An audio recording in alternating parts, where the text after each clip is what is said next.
Graça e paz, meus queridos. Olha o pastor Raul aqui para mais uma lição do nosso catecismo. Estamos vendo o Catecismo Maior de Westminster, a segunda parte. O que o homem deve crer sobre Deus? Exatamente, a segunda parte do Catecismo Maior de Westminster, esse catecismo reformado, esse catecismo cristão, esse catecismo que é escravo da Escritura Sagrada, que está aqui para te ensinar a Bíblia, um sistema de perguntas, respostas e referências bíblicas. Não é catecismo papista. Catecismo não é coisa de papista, tá bom? Existe o catecismo papista, mas nós temos os catecismos bíblicos reformados, como esse que é o Catecismo Maior de Westminster. Então vamos lá, pergunta 49. Como Cristo se humilhou na sua morte? Nós vimos sua humilhação no nascimento, sua humilhação na vida, agora é a humilhação na sua morte. Olha só, como Cristo se humilhou na sua morte? Cristo se humilhou na sua morte porque, tendo sido traído por Judas, olha só, ele foi traído por alguém que ele colocou como seu amigo, como seu companheiro. Olha que coisa magnífica, que história perfeita.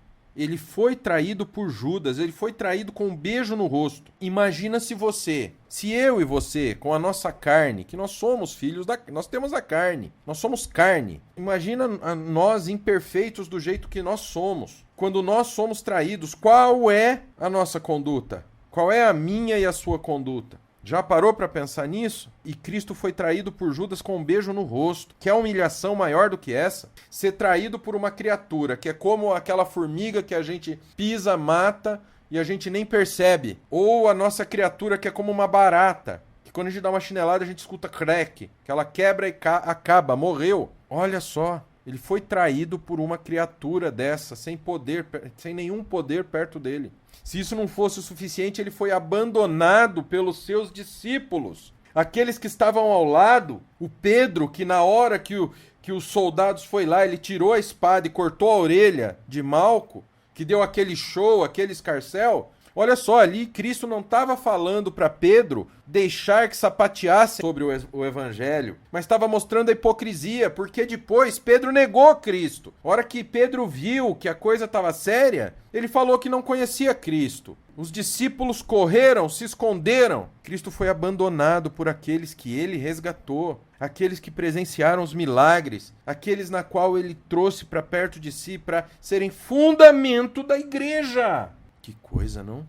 Escarnecido. Aí ele foi escarnecido, rejeitado pelo mundo, condenado por Pilatos e atormentado pelos seus perseguidores. Olha que coisa. Escarnecido e rejeitado pelo mundo é porque eles preferiram um bandido, um reles ladrão, um assassino. Barrabás não era um revolucionário, alguém que lutava pela liberdade do seu povo, não. Barrabás era um ladrão, assassino, que matava pai de família para se dar bem. Parou para pensar nisso? Você parou para prestar atenção nessa situação? Preferiram um nóia em vez do Deus vivo. Foi condenado por Pilatos, que poderia ser autoridade, mas nenhuma autoridade está no nível do nosso Deus.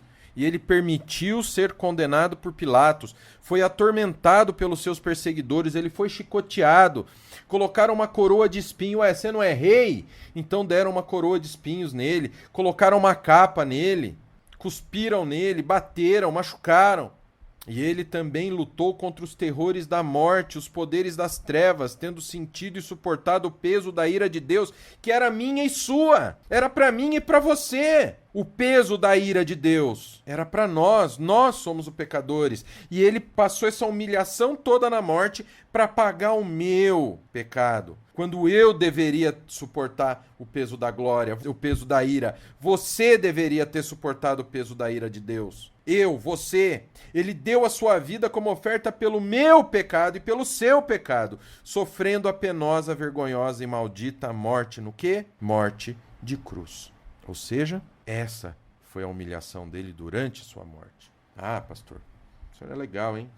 O senhor fala muito bem, o senhor é muito inteligente. Aprendi a analisar as escrituras, aprendi a analisar um documento desse e entender que ele é um documento bíblico através do estudo, através da formação completa em teologia do nascido de novo, estudando boa teologia, uma teologia conservadora. Essa é a importância de você conhecer teologia, porque você vai saber identificar esse catecismo bíblico e separar ele do catecismo papista, que é uma coisa nojenta, que não tem autoridade nenhuma. Sei, mas você quer as referências bíblicas. E está certíssimo de exigir isso. Então começa em Mateus 27, 4, Mateus 26, 56, Isaías 53, 3, Mateus 27, 26, Lucas 22, 44, Mateus 27, 46, Isaías 53, 10, Mateus 20, verso 28.